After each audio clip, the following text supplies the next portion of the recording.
Hey guys, it's Erin, and are you ready for this week's craft? This week is all about the outdoors, and that's why we're outdoors. So I encourage you guys to do all your stuff outside this week. Either if you have a hammock, or you have a nice porch, or just sit in the grass. I'm going to be doing my videos inside just because it's a little easier for lighting, but I want you guys to do everything outside. And this week we're going to be looking at this book, Out of School and Into Nature, the Amma Constak story. Diane is going to be reading it to you in this video, and she's a pretty cool lady. She has studied bugs, and I encourage you guys to go look at some bugs up close and draw them.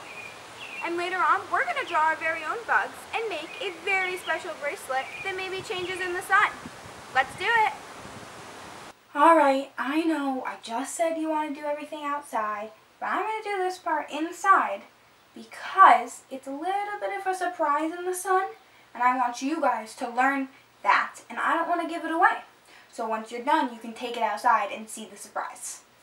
So, you're going to take out your little baggie that has beads and a piece of string in it, okay? And you're going to take your beads and dump them out. Make sure they don't roll away. Beads have a tendency, see, mine are rolling. Got a big pile of beads here. And you guys don't have to use all your beads because I gave you more than you guys need. But I thought I'd give you some creativity. So, the clear beads you guys got are a little bit special, and you will see that when you go test it in the sun. Alright, let's make a fun bracelet. So, to start, you're going to take any color bead that you want, any of your beads, and put it on the end. And you're going to tie a knot around that bead. So, let's jump into a video on how to tie a knot. So you have your bead on your string here. And what you're going to do is you're going to take your one end and you're going to cross it behind the other end here. And you made a little circle. And you take your little tail here and you put it inside the circle. Oops. Then you have the two tails and you pull tight. Then you're going to do it again. So you take your piece and you cross it on over the other one to make a little loop. And you take your tail and you put it inside the loop and you pull tight. And now you have, your beads won't fall off the bracelet anymore. Alright, now we have a knot. And this is the easy and fun part. Now, you take whatever assortment, in any style you want, any pattern, and you put the beads on the bracelet. Make sure you have some of the clear beads though, or it won't have the surprise. And at the end of the video, I will reveal it, but I want you guys to do it first and see it yourself. So, one rolled away. Don't have your beads do that. Just in any way you want.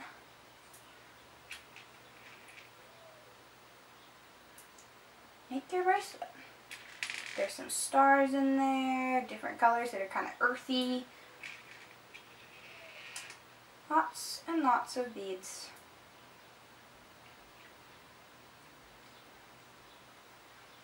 And when you're all done, you're going to tie a knot just like I showed you, but with the two ends instead of around one bead.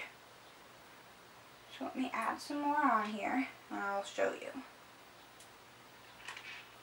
I'm doing every two colors different. You guys can do all one color plus the clear beads, or rainbow, or just random. It's whatever you guys want. You guys can be so creative with this craft, and that's why I love it. And I love making bracelets. I have so many, and I love to wear them all the time. You saw in the intro video, I had them on. It's just really fun to me. So, I'm going to add just a few more beads here. Oops. almost went out of order. That'd be bad. Actually, it wouldn't be bad. Because, you know what, it'd just be unique. Alright, last bead here.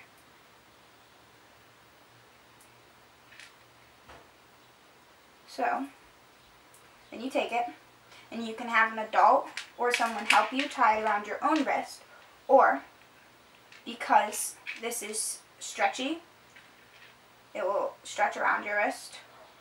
You don't have to tie it while it's on your wrist. You can just tie it normally. Just remember, take the two things, cross them over, and put one underneath. And you might have to do it a few times. This string doesn't like to stay knotted, so I like to do mine 3 or 4 times just to make sure it's extra snug.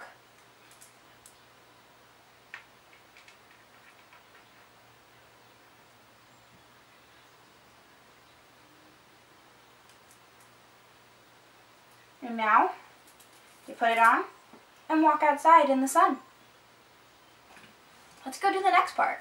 Bracelet reveal time, guys. I hope you all went out in the sun and saw it yourself, but I will show you mine here. It's not too sunny, so you can't see it too well, but see these clear beads turned purple and yellow and pink, and when it's really, really bright, they turn even brighter colors. So, I hope you guys liked the cool bracelet.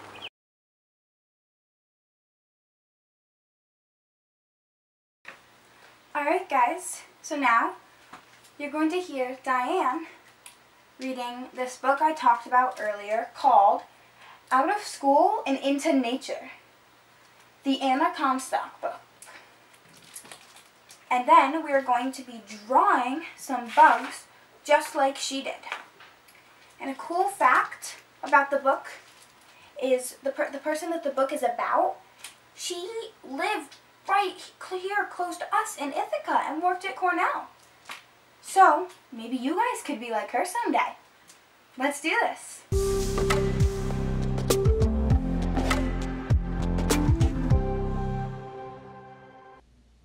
Out of School and Into Nature, the Anna Comstock story, written by Suzanne Slade and illustrated by Jessica Lannon. From the time she was no higher than a daisy, Anna was wild about nature. She loved to hold it close in her fingers. She wanted to feel it squish between her toes, which was why she ran barefoot all summer long, raised slimy tadpoles into pet toads, and climbed tall trees instead of sitting in their shade. Sometimes Anna just sat watching. One of my joys was going barefoot from early spring until late autumn, she says. That's how she discovered nature's secrets. Leafy moths demonstrated the art of camouflage. Fuzzy bees showed her pollination, and marching ants explained all about teamwork. Through the years, Anna grew like a sunflower, and so did her love of nature. Her mother taught her the names of wildflowers dancing in the meadow. At night, she whispered the names of constellations twinkling in the velvet black sky. Back then, girls were supposed to get married after high school, but Anna's heart belonged to her first love, nature, so she took off for college to learn more of its secrets. Anna studied plants and insects she'd never seen before. The more she learned, the more she wanted to share her discoveries. So she began to draw, slowly, carefully. Her bugs looked so real they almost crawled right off the paper. Amazed by her art, a professor started using her pictures during his lectures. Farmers studied her detailed sketches to identify hungry bugs stealing their crops. Yet Anna dreamed of creating even more realistic pictures, so she started carving fine lines into a block of wood And when she rolled ink over her engraving and pressed paper on top, magic! A beautiful print appeared. Each one was breathtaking. Anna was a fine artist, but she was a scientist too. Peering through her microscope, she studied delicate wings, legs, and antennae to create her art. In her day, most people thought men belonged in science, not women. Anna thought they were as nutty as an oak tree, so she kept on researching and drawing. She created illustrations for an insect book so others could learn about these tiny creatures. In time, she became a nature expert. Then one day, Anna made a surprising discovery. While visiting nearby schools, she realized they didn't have any nature classes. In fact, most New York schools weren't teaching about nature. It seemed other subjects were more important, like reading, writing, and math. Anna knew this needed to change, and fast. So she decided to start by teaching the teachers. Anna grabbed her pen and wrote lessons about nature's marvelous mysteries. Caterpillars changing into graceful butterflies, water freezing into six-sided snowflakes, trees turning rain and sunlight into sweet sap. Her lessons captivated curious teachers. Soon nature classes sprouted up in schools everywhere. But Anna believed children should experience nature too. They needed to hold it close in their fingers, feel it squish between their toes. Then nature itself could teach children. So Anna asked teachers to take their classes outside. People thought she was crazy. Didn't she know school rules? Students learn inside, students play outside. Determined, Anna didn't give up. She wanted children to become passionate about wildlife, to take care of the environment. Nature study cultivates in the child a love of the beautiful, she said. Finally, several schools agreed. Notebooks in hand, students tromped through forests and fields. Fascinated by the wonders around them, they stopped and sat, watching. And that's how they discovered nature's secrets. Spiders spinning sticky webs, brown bats snoozing upside down, tadpoles sprouting stubby legs, and the children became wild about nature. News of Anna's outdoor study spread faster than dandelion seeds on a windy day. Soon classes across New York, across the country, headed outside. Because Anna changed the rules, children realized how all living things are connected, unique, important, and they wanted to learn more. So Anna decided to create books about nature. Year after year she wrote, she drew, but she always made time for her first love, nature. Anna held it close in her fingers, felt it squash between her toes until her very last days. More about Anna. Known as the mother of nature education, Anna Botsword Comstock helped generations of children explore and fall in love with nature. She was also an important role model who boldly changed the rules, proving that women could be researchers, scientists, and college professors. She enrolled in Cornell University in 1874, and after many years of research, studying, and drawing, she became a well-known nature expert.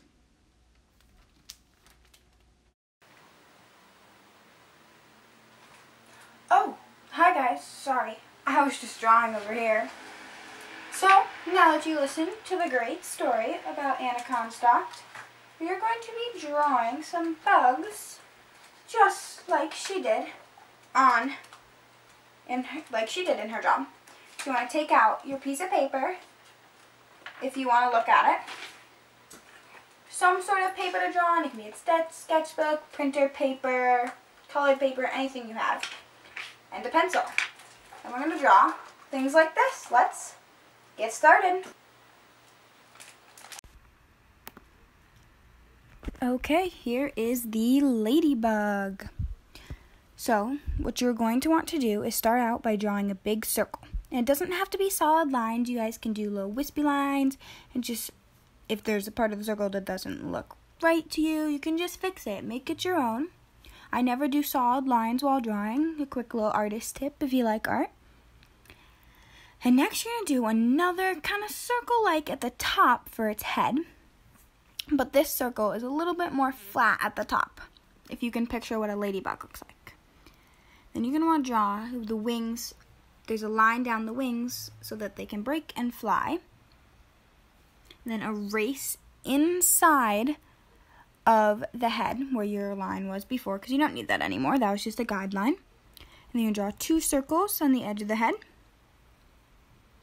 And next, you're going to be doing the mouth. So you can either do a circle and then erase the top, or you can draw like I did, a half a circle with points and make it look like Pac-Man. And it's the mouth. And they're kind of like little claws for a mouth. It's kind of fun if you ever take a close look at a ladybug. Next is 2 little, gotta erase the center. Forgot about that part. And then 2 little small dots on the edge of the mouth. And then little antennas coming out of those. And next, we're going to move on to the ladybug spots, because that's what distinguishes a ladybug. And you guys can put them wherever you want. Most ladybugs are symmetrical on each wing.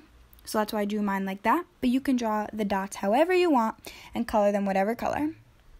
Next, we're going to start on the legs. Again, the legs are going to be identical on each side. And they have 3 on each side. So what I did is I drew them in separate components. I kind of drew little rectangles that had they were not straight lines. And I angled each part because, remember our limbs have different parts to them. And then at the end, you draw a little foot. See it there? And then I drew a middle one, the same thing, a kind of squiggly rectangle. And I made mine get bigger at the end for each part. And you guys can make them however you want. So again, a foot. And then you're going to do the third one here at the bottom. And then you're going to repeat that on the other side. And you guys can make this however you want. These directions say each steps, but art is all about finding your own style and how you want to do it. So my style is very free. I never have solid lines. They're very wispy.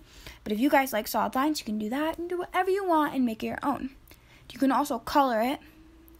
I don't color mine in this video, but you guys can color it any color you want. Ladybugs are usually red. Whatever you want.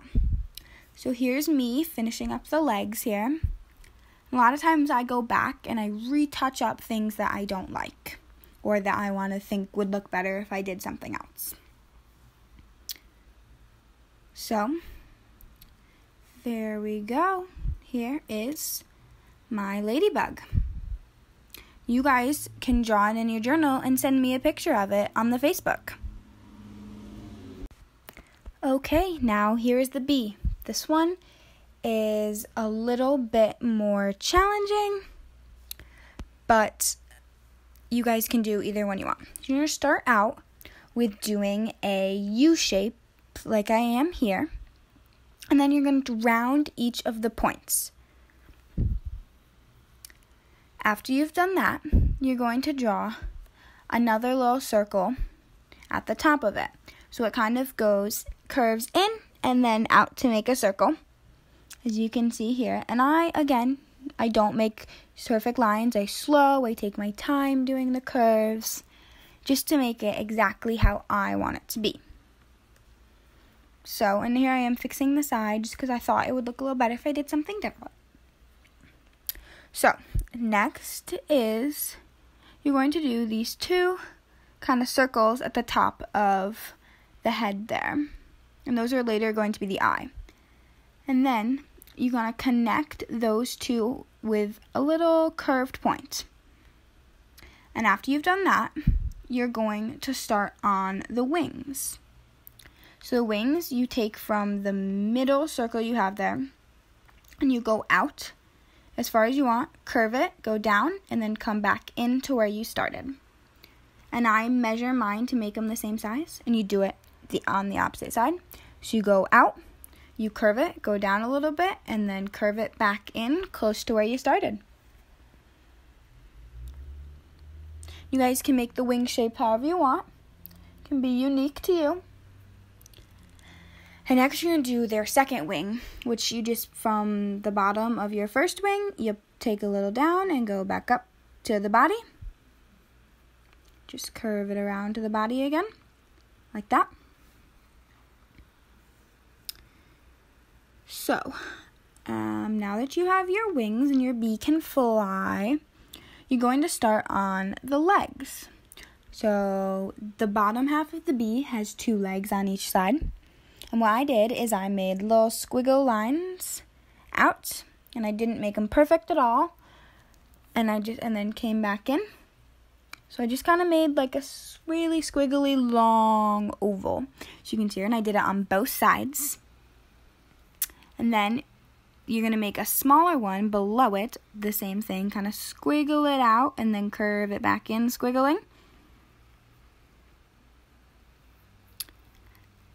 So there's your bee's legs, and as you can see here, I kind of wanted to fix mine a little bit, so if you don't like how you did it, you can erase and change it. That's why we have a pencil, so that we can erase everything we do if you're not satisfied with it. Next, we're going to do the bee's stripes, and you're going to want to curve the same as you curved that second circle you made. Well, I guess first circle, second part you made. You're just going to curve you're just going to make a curve all the way around. You can make them as thick as you want, because the bee has stripes, and then later on you can color them if you would like. After that, you're going to make the top arms, and they are, again, just little squiggly lines coming out. I make little circles at the bottom of mine for these ones, but you don't have to. So I make just little squiggles out and then curve around and come back in. So there's the little thick squiggle kind of. Alright, next is you're going to want to color in the eyes. Not the whole thing, just the edge. So the edge is black and this center part is white. And then you make 2 little antlers. And now it's time for texture. So in the above the striped part, it's furry, you know. So you can make little lines to make it look like fur. And the wings, you can add veins. So it's just squiggle lines through it all in different ways, different directions. Because they have veins in their wings, just like we have veins in our arms. But because their wings are so thin, you can see their veins. So there you go. After you've done your veins, you can color it, add more detail, make it however you want. But this is the basic design, and I hope you guys liked my bee. Thank you for watching. I hope you guys send in your pictures and to the Facebook so that we can see them. And also, go out and find some bugs yourself and draw them, just like Anna did in our book today. All right, have fun.